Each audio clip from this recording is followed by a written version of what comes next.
and welcome to the Archie Luxury channel. Today I'd like to talk about the fact that every man really needs a Patek Philippe. And I'd like to go into what a Patek Philippe costs, and it need not be necessarily over the top in price. So let's just have a look at that. And I was talking to another Archie Luxury fan, Descartes, and he was saying to me, he said, "Yes, Archie, I totally agree with you. Every man needs a Patek Philippe." And I'd almost say too that every woman needs a Patek, and my wife has a Patek 24, and Descartes' wife also has a Patek 24, and I'd have to agree with that. Every person needs a Patek. I mean, life is just not worth living without a Patek Philippe. I mean, can you imagine a life without luxury? I mean, can you imagine a life without a handcrafted watch on your wrist? I mean, you know, when that fucking boss tells you that you suck, you can just look at your wrist, flick your wrist, and say, you are just so incompetent, you have no fucking idea, you know. And this is the whole thing. Having luxury things, it's got a power to it. And I don't know what to say. I mean, can you imagine life without a luxury watch? And as I said before, I really do believe every man needs a Patek. Now, you don't necessarily need 10 of them. You just need one Patek Philippe. And in my humble collection itself, I'm doing a bit of taking stock and doing a bit of soul searching. But one thing's for sure, and that's I will never ever get rid of my Patek Philippe. Whether I'm facing bankruptcy, fraud charges, or, you know, I've been arrested for other things, you know, I'd always need a Patek on my wrist. And it's just such a magnificent piece. And I was talking to Descartes, and I you know, and he said to me, you know, you've really got to have a Patek. And I agree 100%. I mean, you cannot go through life without a Patek on your wrist. And I mean, this is the whole thing. How can you look down on people if you don't have a Patek Philippe? And every person needs a Patek. And all my fans out there, this is the truth. You need a Patek. And let's just have a look at a few models there, because with that statement, everyone needs a Patek, you know, some people automatically say, oh yeah, well that's really great, you know, a tourbillon's or a minute repeater's $1 million. Hang on a minute, I didn't say you needed a 5207 tourbillon minute repeater with annual calendar. I said you needed a Patek. And let's have a look at some vintage offerings, because I'd like to just highlight what a good buy some Pateks are. So firstly, let's have a look. Now, these are some prices that Archie has paid himself. So let's have a look at a couple pieces here. Okay, let's firstly look at Archie's magnificent 5107. This is the Calatrava white gold, the Grand Tourlay version. It's a nice fucker. Okay, so it's a 5107. The replacement retail price for a 5127 is about $28,000 in Australia.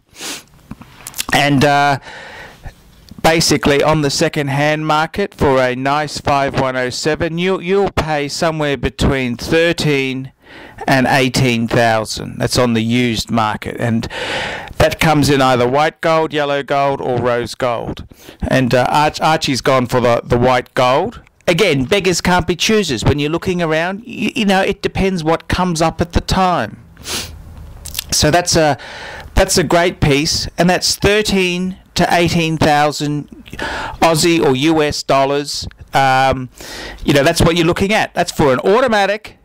That's for a grand, big size, modern Calatrava with a date. I mean, it doesn't get much fucking better than that. It's a gorgeous piece, display back. It's got all the hallmarks of what a good Patek Philippe is. And that's a fantastic piece there. And I don't know, you know, for that sort of money, how you could honestly go wrong with that. And that's good buying. It's a piece that you can wear as long as you're not doing manual labour. And let's be honest there, okay? It's a bit uncouth to do manual labour, you know. Let's be completely, you know, you guys are Archie's friends now, and you know, it's a bit uncouth to actually do anything physical. And you know, this is the whole thing. The Patek 5107, you can wear it every day. Go to the office, you can fire staff, you can be fired yourself. Archie's been fired with his 5107 on, and he just looked back down at it and just smiled and said, "Fine." And you know, that's just how life goes. So 5107, great buying. On the brand new market for a 5107, 5127, it's about 28,000. Second hand market, you're looking $13,000 to $18,000 mark. Okay, now the second piece I want to talk about is a Patek Philippe Calatrava 3919. Now these pieces, the 3919 is the classic Patek Philippe. Now these are actually quite good buying on the secondary market because they're considered a little bit small. The 5119 came out to replace the 3919, and I think you'll find 3919s, because they are a smidgen smaller, they're starting to fall in price, and they're really good buying, because a 3919 is a manual wind Calatrava, hobnail bezel, Romans on the dial, sub-second at 6. It's using the classic 215 Patek movement. It's just a beautiful little fucker. And Archie's first Patek was a 3919, and I made money on it when I sold it, and it was a great piece. And I did love my 3919, and I remember I took it to my watchmaker for a service. I always use an Indie. I don't want to be raped by the dealer. And the watchmaker said, he said, "Fuck, that's a nice watch." And that's the only thing a shame with the 3919 is it doesn't have the display back. But no, he said it was a great piece, and I really did enjoy it. That was a great piece. And for a 3919, so it typically is an 18 carat 18 carat piece, most common in yellow gold. There are some white gold versions of it, but basically for a nice one of those on a leather strap, you're looking. I paid for mine. I think I paid about $6,500. Okay, that was a long time ago I bought that, but on the secondary market now, you will buy a 3919 in reasonable condition for somewhere between $6,000 to $10,000. And this is a piece you'll never fucking lose a cent on. They're great buying. They're a true Patek Philippe. It's classic Calatrava, hobnail bezel, Romans, sub-second at 6, manual wind. It's a true fucking Patek. And, you know, for that sort of money, $6,500 to $10,000, fuck. You know, that's not expensive, considering that it's not going to lose a fucking cent. You know, that's not bad buying, and I think they're excellent value. 3919 is a great piece, and you know, it's a true Patek. It's a manual wind Patek. It's a beautiful piece. I mean, how can you get any fucking better than that? And that's not a lot of money. I mean, would you rather buy that or a fucking dime a dozen Rolex? You know, like a Milgauss or a fucking GMT, you know, which every arsehole or turd has got. And that's the thing. A 3919 is a great buy. So you're looking between 6,000 and 10,000 US or Aussie dollars. So that's not too expensive. Okay, now the next piece. Okay, now the third piece. Let's have a look at something a little bit more unusual, okay? So this is a Patek 5010 Gondola. Now this is one that Archie bought a couple years back, and he sold it for a quick profit. But it was a absolute minter. The Gondola is a square little beautiful dress watch, and it's got the sub-second at the 6, and it's also using the 215 Patek manual wind movement. Archie bought a minter in white gold, box papers, everything. Absolutely stunning condition, and Archie paid about $6,500 for it, and Archie sold it for about $8,500. So there you go. $6,500 to $10,000 gets you a gorgeous Patek Gondola, and that was in white gold. So if you're looking at a yellow gold version, it's probably about 10 to 15% cheaper still. And that's a fucking sexy, gorgeous Patek Philippe. That's a nice piece, and they're a great piece, and that's not a lot of money really for a timeless heirloom. I mean, fuck, you know, that's a gorgeous piece. So 6 to 10 on a Patek Gondola. Okay, now the next piece I want to talk about. Now this is for somebody who really want to be budget conscious. Okay, if you want a Patek, but you're prepared to